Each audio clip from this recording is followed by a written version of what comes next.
Hello, my name is Oliver Cosby, and I'm one of your cohorts. It is my task today to present a book report from our reading Biblical Exegesis, a beginner's handbook by John H. Hayes and Carl R. Holladay. As I read this book, I took notes in a most unusual place, in a PowerPoint presentation. I will use this presentation to give you a brief overview of the book. In the few moments we have together, I will not be able to dive deeply into all aspects of the book. Hayes and Holladay in Biblical Exegesis gives a detailed look at 8 biblical critical approaches to examine the Bible.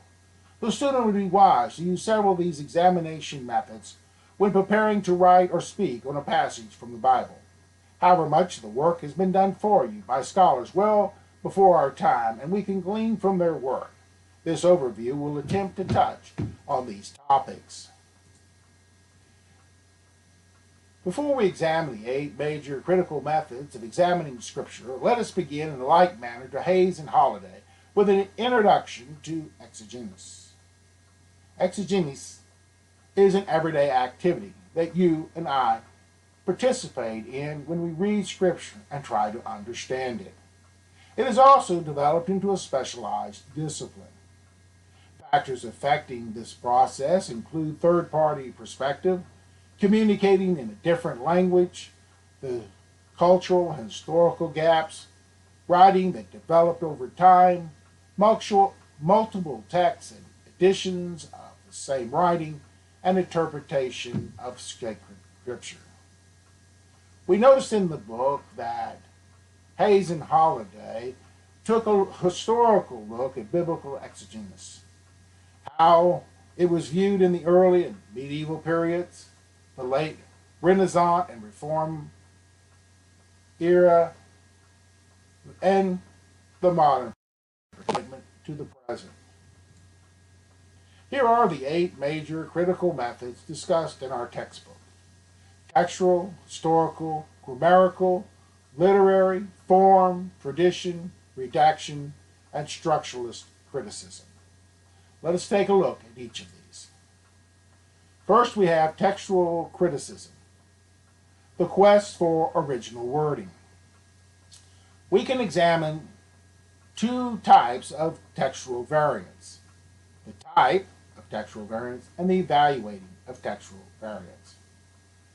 Variation from manuscript, the original language, is a type of textual variant, whereas evaluating textual variants is found in with a threefold aim: to determine how the textual variants arose, to establish the original wording, and determine the best form and wording of the text. In historical criticism, the setting in time and place, we note that when we examine history, we are concerned with both the history in the text and of the text.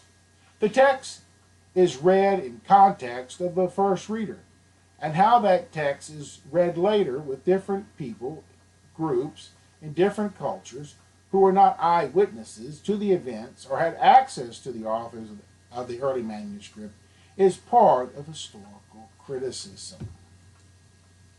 Grammatical criticism, the language of the text, we may find it necessary to seek help from reliable biblical sources such as Bible dictionaries, lexicons, and concordance.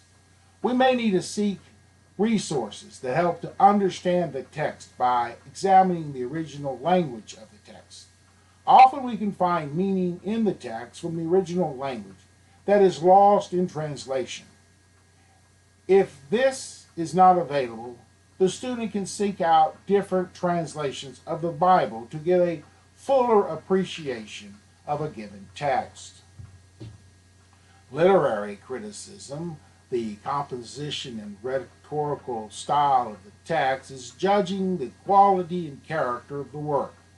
This might remind you of an English literature class when style, mood, and point of view of the author all played a role in the understanding of text. A good student would examine the use of rhetorical language. It is used in the culture of the first reader of the text. The Bible is replete with examples of advanced literary techniques that would rival the works of Shakespeare. We have numerous sayings we quote right out of the Bible. For example, handwriting on the wall, nothing but skin and bones, Job 19:19 and 20, out of the mouths of babes, Psalms 8:2, and the handwriting on the wall was from Daniel 5:5. Form criticism, the genre and life setting of the text. We find Hayes and Holladay provide direct examples from the Bible, which includes an example from New Testament gospel. Here we find form criticism in the uncovering of smaller genres, such as miracles, parables, and the birth story. These genres brought to the Bible a life with the details about the days and ministries of Jesus Christ. 6. Traditional criticism, the stage behind the text. Over the past 200 years, scholars have seen the Bible grow and reflect organic development in the stories of God's relationship with his people. Throughout the Old Testament, we read the importance of tradition and historical text. David and his coming Messiah are notable examples of themes that run through the Bible. We also recognize the origin of growth of biblical tradition, oral and written traditions, contemporary examples of oral and written traditions, for example, hymns, and we have other biblical examples, the Sabbath commandment, Pentateuch traditions, and the patriarchs, the Exodus, the Old Testament examples, and the New Testament, 1 Corinthians 15, 1-11. And finally, using traditional criticism. The book reviews the redacted criticism, which explores the author's theology. Do we see a change in the theology from one author to the next, or do we find a continuity of theology? The answer may well be somewhere between the two. As we read the text from the Gospel, we find a consistent story during the Passion Week. Although each author brings an element of themselves into the narrative, they nonetheless tell the same story with only a variance in language and style. One may point out the detail the other omits, but read in context, the student can get a richer flavor of the story of the life of Jesus and his sacrifice for us on the cross.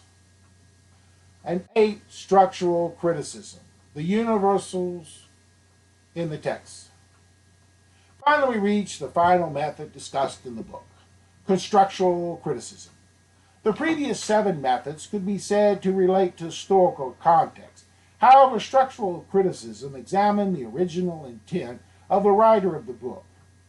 It is at this stage who the author is or may have been becomes important to us. Was there a single author or several people writing the text? All of these within the context of the circumstances which caused them to write and produce this writing. In universals in the text, basic assumptions of structuralism, a history, universal ordering principle. And we also read from examples of structures in the Bible, biblical text. We see this in Genesis 1 and 2, the use of the name God, first Elohim and then Yahweh and Jehovah. The parable of the Good Samaritan, the parable of the prodigal son. We read about surprises in the biblical text, structures analyzed in the Psalms, and mythic structures and narratives. In my reading of Biblical Exegesis, a beginner's handbook, I found it to help me look beyond the words on the page of Scripture and ask myself, why are these words here? Is there a reason that they were written in a particular way? And can we find it? And why is the author inspired to communicate their understanding of God and the events of their day? Maybe even deeper than this is what was the original text of the author. Biblical Exegesis, a beginner's handbook, is a good place to start.